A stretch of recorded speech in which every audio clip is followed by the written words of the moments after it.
Bonjour à tous et bienvenue sur ma chaîne. Aujourd'hui on se retrouve pour un haul Aromazone. Donc les produits que j'ai ici, ça regroupe plusieurs commandes parce qu'il y en aura beaucoup. Donc je vais essayer de faire que ce soit pas trop long, j'espère le faire en une seule partie. Alors en fait c'est des produits, donc certains que j'ai déjà testés parce que c'est des commandes qui datent un petit peu. Et là récemment je suis allée en boutique avec mes cousines, donc il y a des nouveaux produits que je n'ai pas encore testés mais que je vais vous présenter quand même. Je vais vous parler d'Aromazone. Donc en fait Aromazone, qu'est-ce que c'est? C'est une boutique donc en ligne. Vous avez aussi des boutiques réelles, je sais pas comment on dit ça, sur place, bref. En gros qui vendent des cosmétiques bio, souvent naturels, et voilà, donc vous pouvez retrouver tout pour faire vos cosmétiques vous-même, huile essentielle, des poudres, enfin bref, de toute façon vous allez voir. Et puis si vous connaissez pas, je vous invite à aller sur leur site directement. Vous retrouvez de tout, et ce qui est bien aussi, c'est qu'ils expliquent pour chaque produit à quoi ça sert, qu'est-ce que vous pouvez faire avec, et vous avez des petites recettes. Franchement leur site il est vachement complet. Après si c'est votre première fois, ça peut être overwhelming, comment on dit ça en français? Je ne sais plus. Envahissant? Ouais, bref, il y a beaucoup d'informations quoi, donc voilà, faites attention. Donc pour les huiles, évidemment pour la pousse, l'huile de ricin, quoi de mieux. Donc celui-là ça fait, je sais plus, il me semble que c'est dans mes premiers achats à Amazon. De toute façon j'avais pris les 1 litre directement. Aïe, merde. Et vous voyez, bah il m'en reste quand même pas mal. Sachant que l'huile de ricin j'en mets dans mes masques pour mes cheveux, enfin dans mes bains d'huile. Je l'utilise aussi pour mes... je vous montrerai tout à l'heure, j'ai acheté un petit contenant pour mes cils. Et voilà, après vous pouvez l'utiliser pour vos ongles. Cette huile s'emploie comme actif pour fortifier les ongles, cheveux et cils. Parfaite pour les cheveux secs, dévitalisés, fourchus, cassants ou crépus. Elle est connue pour favoriser la pousse. Alors voilà, l'huile de ricin, on ne la présente plus. Ensuite, on a l'huile de moutarde. Donc celle-ci, je l'avais pris en 100 ml. Donc pareil, il m'en reste pas mal. J'utilise aussi pour mes cils et mes cheveux. Par contre, l'huile de moutarde, ça pue. Attendez, est-ce que je suis enrhumée? Donc je sais pas si... Ouais, je le sens quand même. Voilà, ça sent... Et enfin, ça sent pas bon du tout, quoi. Donc je pense pas que je la rachèterai, même si elle est très très bien pour stimuler la pousse. Donc c'est stimulante et gainante. Très utilisée en Inde pour les soins capillaires, cette huile est réputée pour gainer, fortifier les longueurs, favoriser la pousse des cheveux et lutter contre la chute et stimuler la circulation sanguine. Oui, voilà. J'ai aussi un problème de chute de cheveux, donc c'est peut-être aussi pour ça que je l'avais pris. Donc voilà, ça je le mélange à l'huile de ricin pour mes produits pousse, mais elle pue. Donc à vous de voir si vous l'achetez ou pas. Alors ensuite j'ai le macérat huileux de vanille. Donc ça en fait je l'avais utilisé, enfin je l'avais acheté surtout pour le mettre sur le corps en été. J'avais acheté un mica huile, un mica, oui c'est ça, des paillettes que j'ai mis dedans. Bon finalement je ne l'ai pas utilisé parce que je suis pas partie en vacances, mais bon bref. Alors avec son odeur suave et envoûtante, ce macérat protecteur et nourrissant est idéal pour concocter vos soins corps et huile de massage. Donc elles sont très très bon, je ne l'ai pas vraiment utilisé. Ah, et j'avais mis un truc pour parfumer dedans. Pour me faire une huile d'été, mais ça ne... Enfin, je suis pas encore partie en vacances, donc je le garde de côté. Alors ensuite, dans les nouveaux achats, donc des huiles que je n'ai pas encore testées. Enfin si, l'huile d'avocat. L'huile d'avocat, en fait, je l'avais acheté en... Je sais plus, c'est 10 ml ou 30 ml. Il me semble que c'est 10 ml. C'est des petits pots que vous trouvez chez Amazon et en fait ça vous permet de tester. Et donc j'avais testé l'huile d'avocat. Donc comme elle est finie, je l'ai repris en 100 ml. Alors, excellente huile régénérante et nourrissante, elle s'utilise dans les préparations pour adoucir, restructurer et protéger l'épiderme, incorporée dans vos soins capillaires maison. Elle fortifie et facilite la pousse des cheveux. Alors je l'ai pris pour mes cheveux, mais aussi pour un sérum contour des yeux que j'avais utilisé. Donc en fait je mets de l'huile d'avocat et de l'aloe vera. D'ailleurs Tant qu'on y est, l'aloe vera de chez Amazon. Le mien est vide, voilà, parce que je l'ai terminé. J'en ai pas racheté parce qu'en fait il m'en reste chez d'une autre marque. Donc après ce qui est bien c'est que vous pouvez garder le flacon. En fait le flacon pompe il est plus pratique. Vous pouvez aussi le garder si vous voulez faire vous-même votre gel. Par exemple vous achetez vous savez les pousses là en magasin. En magasin oui, logique. En grande surface plutôt. Et vous faites vous-même votre produit. Bon juste après il faudra changer la date. Les dates d'expiration et tout, mais voilà. Donc gel d'aloe vera que je n'ai plus. Ensuite j'ai acheté aussi donc le macérat huileux de Brahmi et Bringarage, donc qui est fortifiant et revitalisant. Ça là je ne connais pas. En fait j'ai lu ce qu'il y avait dessus et je l'ai pris pour tester. Alors cette synergie associe les propriétés nourrissantes de l'huile de ricin aux vertus des plantes ayurvédiques de Brahmi et de Bringarage. Idéal pour composer vos soins capillaires, il est traditionnellement utilisé pour apporter force et brillante aux cheveux et stimuler leur pousse. Donc ça je pense que je vais l'associer à mes soins. Et j'ai aussi pris l'huile végétale, donc pépins de raisin, réparatrice et protectrice. Alors cette huile émolliente au toucher fin est appréciée pour formuler des soins pour peau mixte et des huiles de massage réparatrice des cheveux fins et cassants. Elle constitue un ingrédient de choix pour nourrir la fibre capillaire. Il me semble que celui-là c'est aussi un épaississant, je suis pas sûre. Je sais plus pourquoi je l'ai pris, mais ouais, il me semble que c'est pour ça, voilà, cheveux fins et cassants. Donc moi en ce moment j'ai les cheveux un petit peu en plus fins qu'avant quoi, donc je l'ai pris aussi. Je vous mettrai de toute façon tous les prix. Je vous mettrai les liens des produits et aussi les prix des contenants que moi j'ai. Parce que par exemple l'huile de ricin vous avez plusieurs formats. Là j'ai les 1 litre, donc les 1 litre il me semble que ça coûte 20 € à peu près. Alors que si vous prenez en 100 ml par exemple ce sera moins cher, mais c'est logique. Enfin bref, en fonction de la taille, bref. Ce que j'avais pris aussi c'est le beurre végétal de mangue.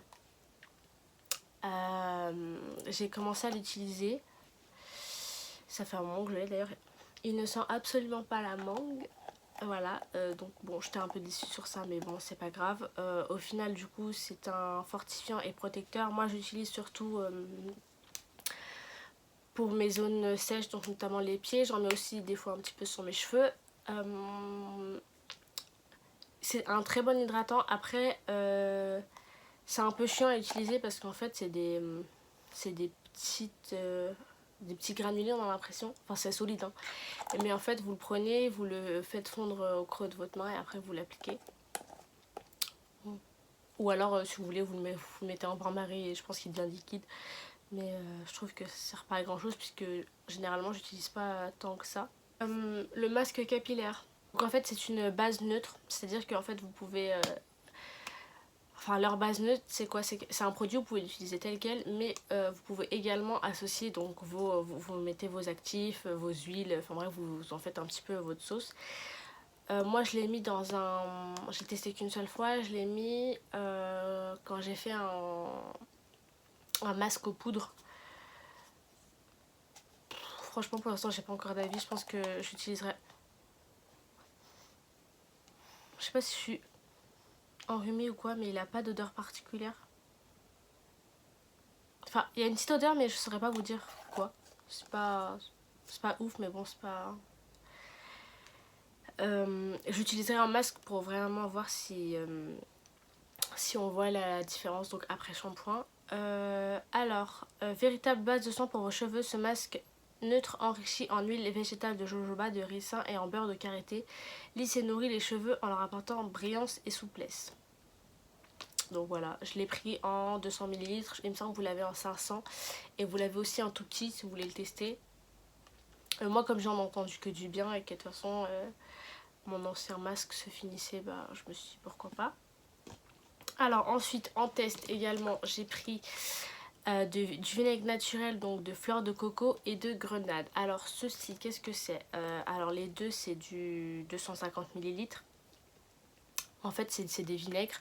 Et j'ai lu que c'était bon pour en dernier eau de rinçage. Voilà, en gros vous mélangez votre vinaigre avec de l'eau et après votre shampoing vous l'utilisez. Je les ai pas sentis d'ailleurs, mais il me semble pas que ça doit sentir la coco.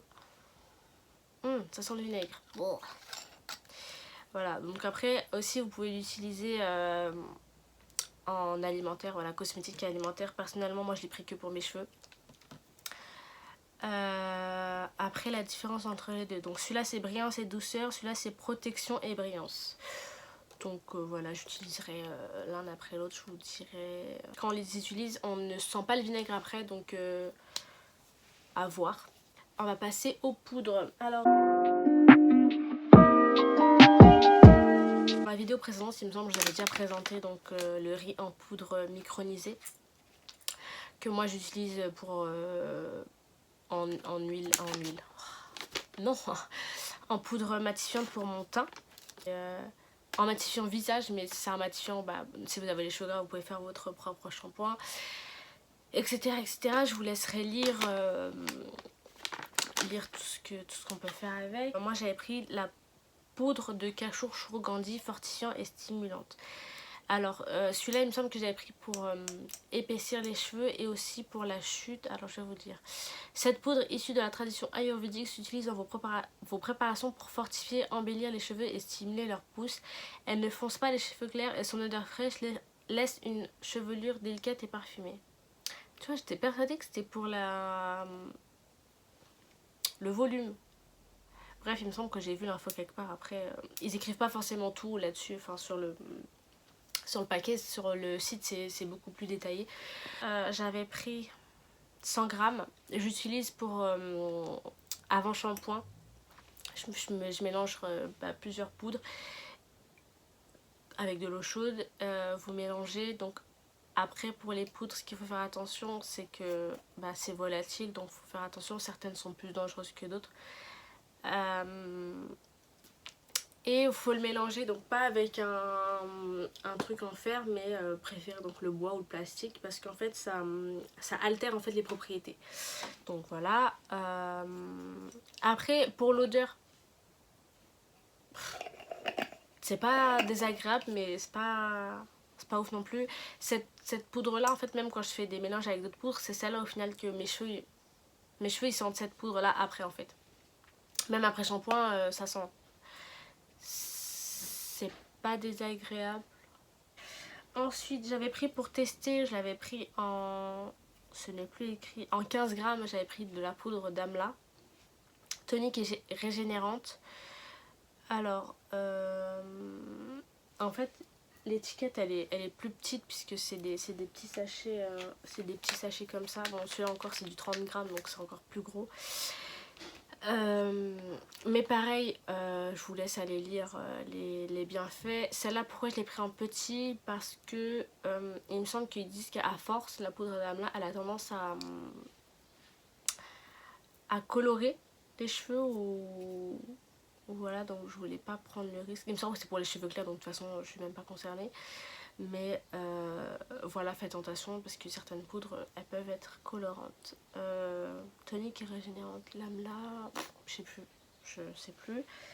Ensuite je l'ai pris de la guimauve en pot, donc apaisante et démêlante. Donc celle-là aussi je l'ai transvasée dans un petit pot. Pourquoi en fait je les mets dans un pot? Parce qu'en fait les sachets Aromazone ils se ferment pas totalement. Donc celui-là bon j'ai mis des petites étiquettes, des petites pinces. Mais ceux-là comme j'utilise plus souvent c'est plus pratique. Alors en fait la poudre de guimauve souvent elle est utilisée pour tout ce qui est démêlant, douceur et tout. Ça apporte un petit plus aux cheveux. Le problème c'est qu'elle a une odeur pas très chouette quoi. Ouais, franchement ça pue. Au début limite je pensais que qu'elle était pas bonne la mienne, mais en fait non, je me suis rendu compte que c'était l'odeur. Mais après ça ne sent pas, c'est à dire que si vous le mélangez avec d'autres actifs ou d'autres poudres par exemple, c'est pas cette odeur là qui va rester quoi. Alors vous pouvez l'utiliser sur les cheveux, sur le visage, pareil je vous laisse aller lire. La poudre de Shikakai, donc ça j'ai pris, elle nettoie et fortifie. Donc Cette poudre là il me semble que c'est une des poudres les plus connues. Je l'ai pris en 30 grammes. Pourquoi? Parce qu'en fait je voulais l'utiliser en tant que shampoing. Pour faire des shampoings aux poudres. Le problème c'est que je savais pas si j'allais pouvoir supporter donc les shampoings en poudre. Et il s'avère que je pense que je ne vais pas tester. Pourquoi? Parce que quand je fais des masques déjà ça me dérange. Alors me dire que après des poudres je dois juste les rincer mes cheveux sans mettre un shampoing derrière, c'est bof. Donc bon, ça, du coup ce paquet je l'ai pas encore ouvert. Je l'utiliserai peut-être pour me faire un shampoing solide à la limite. Parce que shampoing solide j'ai testé et ça va. Mais le fait de faire un shampoing comme ça sec en fait, en fait vous mettez vous préparez vous faites votre mélange de poudre, vous le laissez sur vos cheveux, puis vous rincez et puis c'est tout. En fait c'est ça votre shampoing. Le problème c'est que, je sais pas, moi j'ai un blocage pour le moment, donc voilà. On verra plus tard, donc voilà j'ai laissé. Et ensuite pour finir donc j'ai pris de la poudre d'orange, donc qui est tonifiante et astringente. Celui-ci il est en 250 grammes et il me semble qu'il n'y a pas plus petit, c'est pour ça que je l'ai pris j'ai pris le gros format quoi. Alors tonifiante et astringente, cette poudre s'utilise pour nettoyer la peau et la rendre nette. Elle est aussi connue pour rendre les cheveux doux, souples, brillants en les parfumant agréablement.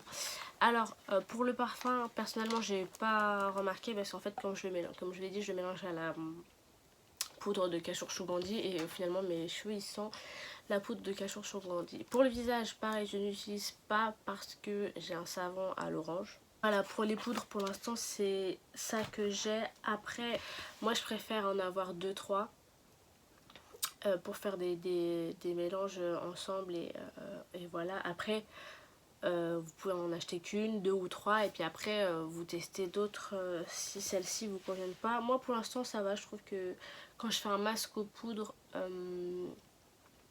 mes cheveux sont bien. Après en ce moment mes cheveux sont un peu en crise, donc bon tout ça sert à les rendre mieux on va dire. Là je trouve qu'ils sont plus doux. Bon après j'ai fait une coloration, c'était pas peut-être le moment idéal mais bon voilà.